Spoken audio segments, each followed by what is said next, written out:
ورحمة الله تعالى وبركاته. وعليكم السلام.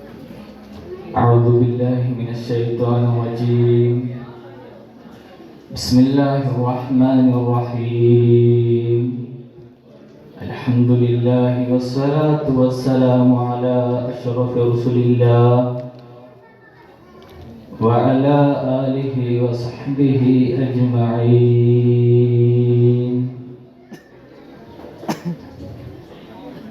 ഏറ്റവും സ്നേഹാദരവുകൾ നിറഞ്ഞ ഉസ്താദുമാർ, എൻ്റെ ശബ്ദം ശ്രവിക്കുന്ന മുത്തഅല്ലിം സുഹൃത്തുക്കൾ, മറ്റു മുഅ്മിനീങ്ങളെ, നാം എല്ലാവരും ദുനിയാവിൽ ജീവിച്ചു കൊണ്ടിരിക്കുന്നവരാണ്.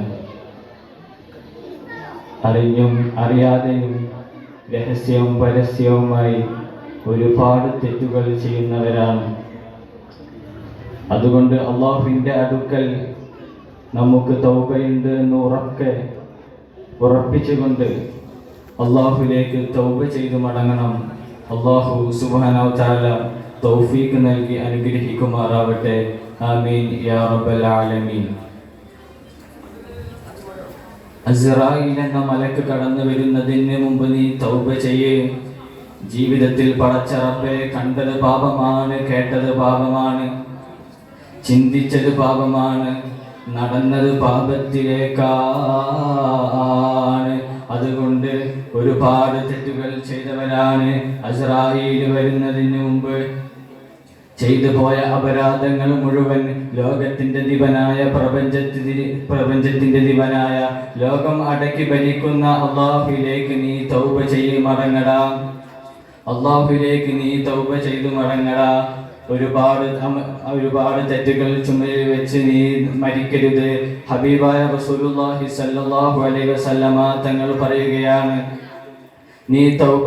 നീ മരിക്കുന്നതിന് മുമ്പ് നീ തൗബ ചെയ്യണം, മരണപ്പെടുന്നതിന് മുമ്പ് തൗബ ചെയ്യണം. ഇന്നല്ലാഹ യഖ്ബലു തൗബത മാ ലം യുഗർഗർ. ഏതുവരെ നിനക്ക് സമയമുണ്ടെന്നറിയോ? അസ്റായീൽ എന്ന മലക്ക് തള്ളവിരലിൽ നിന്ന് റൂഹ് പിടിച്ചു വന്ന് നിന്റെ തൊണ്ടക്കുയിലെത്തുന്നത് വരെ നിനക്ക് തൗബ ചെയ്യാൻ സമയമുണ്ട്. അതിനു മുമ്പ് നീ തൗബ ചെയ്യടാ. പണ്ഡിതന്മാർ പറയുന്നു, ഉത്ലുബു മതാബൻ ബിന്നദാമത്തി മുഖിലിയ വബിഅസ്മി റംബി ഫീമസ്തഖ്ബലാ. എങ്ങനെയാണ് തൗബ ചെയ്യേണ്ടത്? ഒരുപാട് കരഞ്ഞിട്ട് കാര്യമില്ല, ഒരുപാട് ആർത്തി വിളിച്ചിട്ട് കാര്യമില്ല, ഒരുപാട് കാലിട്ടടിച്ചിട്ട് കാര്യമില്ല. തൗബ ചെയ്യേണ്ടത് എങ്ങനെയാണ് തൗബ ചെയ്യേണ്ടത്? ഒരിക്കൽ അലി റളിയല്ലാഹു അൻഹു മദീന പള്ളിയിൽ ഇരിക്കുമ്പോൾ ഒരു അനറബി കടന്നു വരികയാണ്. അനറബി കടന്നു വന്ന് നിസ്കാര ശേഷം അല്ലാഹുമ്മ ഇന്നി അസ്തഗ്ഫിറുക വഅതൂബു ഇലൈക്, അല്ലാഹുമ്മ ഇന്നി അസ്തഗ്ഫിറുക വഅതൂബു ഇലൈക്, ഇങ്ങനെ വെറുതെ അല്ലാഹുമ്മ ഇന്നി അസ്തഗ്ഫിറുക വഅതൂബു ഇലൈക് എന്ന് പറയുന്നുണ്ട്. അലി റളിയല്ലാഹു അൻഹു ആ മനുഷ്യനെ വിളിച്ചു പറഞ്ഞു, ഹാദിഹി തൗബ, നീ ചെയ്ത തൗബ ഇല്ലേ, ഇന്ന സുറാത്തൽ ലിസാനി ബിൽ ഇസ്തിഗ്ഫാർ തൗബതൻ കദ്ദാബീന, നീ ഇപ്പോ ചെയ്ത തൗബ ഇല്ലേ, അത് കദ്ദാബീങ്ങളെ കള്ളന്മാരെ തൗബയാണ്. നീ ഇപ്പോ ചെയ്ത ഈ തൗബ അത് കള്ളന്മാരെ തൗബയാ. വെറുതെ നാവ് കൊണ്ട് അല്ലാഹുമ്മ ഇന്നി അസ്തഗ്ഫിറുക വഅതൂബു ഇലൈക്, അല്ലാഹുമ്മ ഇന്നി അസ്തഗ്ഫിറുക വഅതൂബു ഇലൈക് നാവ് കൊണ്ട് വെറുതെ പറഞ്ഞാൽ അത് തൗബയാവില്ല. അപ്പോൾ ആ മനുഷ്യൻ ചോദിച്ചു, ഓ അലി റളിയല്ലാഹു അൻഹു, വമാ ഹിയ തൗബ, എന്താണ് തൗബ?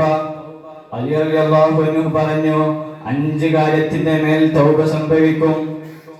5 കാര്യത്തിന്റെ മേൽ തൗബ സംഭവിക്കും. എന്താണ് അലി റളിയല്ലാഹു അൻഹു ആ മനുഷ്യനോട് പറഞ്ഞ 5 കാര്യങ്ങൾ? ഒന്ന്, കഴിഞ്ഞ തെറ്റുകൾക്ക് നീ ഖേദം പ്രകടിപ്പിക്കണം. ഒരുപാട് തെറ്റുകൾ ചെയ്തിട്ടുണ്ട്. ദുനിയാവിൽ അറിഞ്ഞും അറിയാതെയും ഒരുപാട് തെറ്റുകൾ ചെയ്തിട്ടുണ്ട്. ആ തെറ്റുകൾക്ക് ഖേദം പ്രകടിപ്പിച്ചുകൊണ്ട് അള്ളാഹുവിലേക്ക് തൗബ ചെയ്യണം. രണ്ടാമത്തെ കാര്യം, നഷ്ടപ്പെട്ട ഫർളുകൾ നമ്മൾ വീണ്ടെടുക്കണം. ഒരുപാട് ഇബാദത്തുകൾ ഖളായുണ്ട്, എന്നിട്ട് തൗബ ചെയ്തിട്ട് കാര്യമില്ല. ഖളായ ഫർളുകളൊക്കെ വീണ്ടെടുത്തിട്ട് അള്ളാഹുവിലേക്ക് തൗബ ചെയ്യണം. മൂന്നാമതായി അലി റളിയല്ലാഹു അൻഹു ഓർമ്മപ്പെടുത്തിയത് ബാധ്യതകൾ തിരിച്ചു കൊടുക്കണം. ബാധ്യതകൾ തിരിച്ചു കൊടുത്തതിന് ശേഷം നീ തൗബ ചെയ്യണം. ഒരുപാട് ബാധ്യതകൾ ചുമലിലേറ്റിയിട്ട് തൗബ ചെയ്തിട്ട് കാര്യമില്ല. നാലാമതായി അലി റളിയല്ലാഹു അൻഹു ഓർമ്മപ്പെടുത്തുകയാണ്, നീ നിന്റെ ശരീരത്തെ പരിശീലിപ്പിച്ചത് തെറ്റുകൾ കൊണ്ടാണ്. അതിന് മറുപുറം നീ നിന്റെ ശരീരത്തെ വാർത്തെടുക്കേണ്ടത് ആരാധനയാണ്. നീ നിന്റെ ശരീരത്തെ ഒരുപാട് തെറ്റുകൾ കൊണ്ട് നീ ശീലമാക്കി. ഇനി നമ്മൾ ചെയ്യേണ്ടത് നമ്മുടെ ശരീരത്തെ ആരാധനകൾ കൊണ്ട് നമ്മൾ ധന്യമാക്കണം. ഒരുപാട് ഇബാദത്തുകൾ ചെയ്യണം, ഒരുപാട് ഇൽമുകൾ ചെയ്യണം, ഒരുപാട് ഇൽമുകൾ മറ്റുള്ളവർക്ക് പറഞ്ഞു കൊടുക്കണം. അഞ്ചാമതായി അലി റളിയല്ലാഹു അൻഹു ഓർമ്മപ്പെടുത്തിയത്, നിന്റെ ശരീരത്തെ ദോഷത്തിന്റെ മധുരം നൽകിയതുപോലെ ആരാധനയുടെ കഴുപ്പിനെ നീ നൽകണം.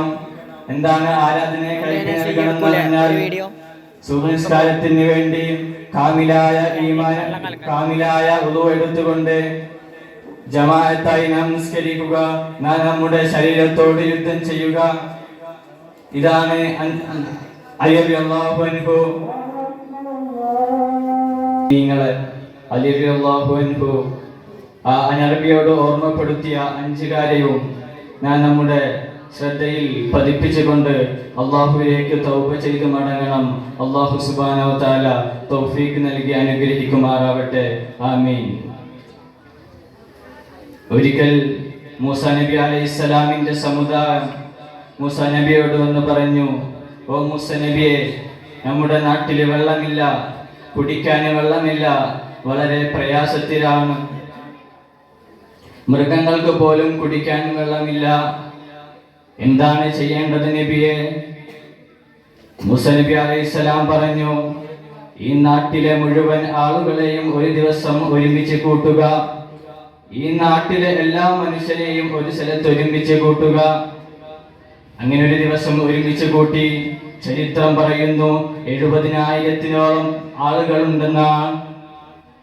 മൂസാ നബി അലൈഹിസ്സലാം ആ സദസ്സിൽ നിന്ന് മഴയ്ക്ക് വേണ്ടി ദുആ ചെയ്തു. മഴ പെയ്യുന്നില്ല. വീണ്ടും മൂസാ നബി അലൈഹിസ്സലാം ദുആ ചെയ്യുകയാണ്, മഴ പെയ്യുന്നില്ല. അപ്പോൾ ജിബ്രീൽ അലൈഹിസ്സലാം എന്നുകൊണ്ട് പറഞ്ഞു, ഓ മൂസാ നബിയെ, ഈ നാട്ടിൽ മഴ പെയ്യുകയില്ല, ഈ നാട്ടിൽ മഴ പെയ്യുകയില്ല. എന്താണ് കാരണമെന്ന് ചോദിച്ചപ്പോൾ ജിബ്രീൽ അലൈഹിസ്സലാം പറഞ്ഞു, ഈ ഇരിക്കുന്ന ആളുകളിൽ 40 വർഷം അള്ളാഹുവിനെ മറന്നുകൊണ്ട് ജീവിക്കുന്ന ഒരു മനുഷ്യനുണ്ട്. 40 വർഷം അള്ളാഹുവിനെ ധിക്കരിച്ചുകൊണ്ട് ദുനിയാവിലെ അള്ളാഹു നൽകിയത് കൈനീട്ടി സ്വീകരിച്ചുകൊണ്ട് 40 വർഷം അള്ളാഹുവിനെ ധിക്കരിച്ച് നടക്കുന്ന ഒരു മനുഷ്യനുണ്ട്. ആ മനുഷ്യൻ ഈ സദസ്സിൽ നിന്ന് എണീറ്റ് പോവാതെ ഈ നാട്ടിൽ മഴ പെയ്യുകയില്ല. അല്ലെങ്കിൽ ആ മനുഷ്യൻ തൗബ ചെയ്യുന്നത് വരെ ആ മനുഷ്യന് ഈ നാട്ടിൽ മഴ പെയ്യുകയില്ല. എല്ലാവരും പരസ്പരം നോക്കുകയാണ്, ആരാണ് 40 വർഷം അള്ളാഹുവിനെ മറന്ന് ജീവിച്ചത്? ആരാണ് 40 വർഷം അള്ളാഹുവിനെ മറന്ന് ജീവിച്ചത്? ആ മനുഷ്യനും ഇത് കേൾക്കുകയാണ്. അള്ളാഹുവേ, ഈ പറയുന്നത് എന്നെയല്ലേ? ആ മനുഷ്യന് ഖേദം വരികയാണ്. ആ മനുഷ്യൻ വിചാരിച്ചു, ഈ സദസ്സിൽ നിന്ന് ഞാൻ എണീറ്റ് പോയാൽ ഈ സമൂഹം മുഴുവനും എന്നെ അറിയും. അല്ലെങ്കിൽ ഈ സദസ്സിൽ നിന്ന് ഞാൻ എണീറ്റ് പോവാതെ ഇവിടെ ഇരുന്നാൽ ഈ നാട്ടിൽ മഴ പെയ്യുകയില്ലല്ലോ. അതുകൊണ്ട് ഞാൻ തൗബ ചെയ്യുകയാണെന്ന് പറഞ്ഞുകൊണ്ട് അള്ളാഹുവിലേക്ക് ഖേദം പ്രകടിപ്പിച്ചുകൊണ്ട് ആ തൊട്ടടുത്തുള്ള ആള് അറിയാതെ അവൻ തൗബ ചെയ്യുകയാണ്. ഇത് 2 കരവും മേൽപോട്ടുയർത്തിയിട്ട് അള്ളാഹു തആലക്ക് വേണ്ടി തൗബ ചെയ്യുകയാണ്. അല്പസമയത്തിന് ശേഷം ആ നാട്ടിൽ മഴ പെയ്യുകയാ. അബൂ ജിബ്രീൽ അലൈഹിസ്സലാം ചോദിച്ചു, ഓ നബിയെ, ഇപ്പോൾ മഴ പെയ്തില്ലേ?